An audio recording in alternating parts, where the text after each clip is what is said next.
వేరుగా వెళ్ళాడు లోతు.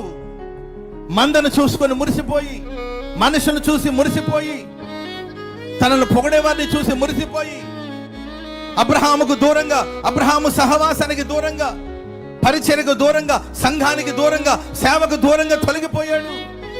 చాలా కాలం తర్వాత లోతు ఏమైనా బాగుపడ్డా అని మనం చూస్తే ఇప్పుడు మంద లేదు, మనుషులు లేరు, తన కుటుంబం తప్ప ఎవరు తనతో లేరు.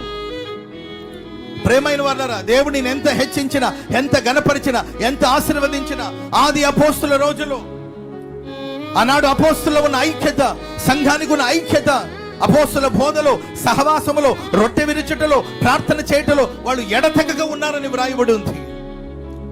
దేవుని బిడ్డలారా, కుటుంబాలు ఐక్యతను కాపాడుకోండి.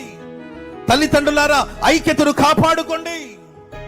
ఏక మనసుతో ఉండండి, ఏక భావముతో ఉండండి, ఏక తాత్పర్యంతో ఉండండి.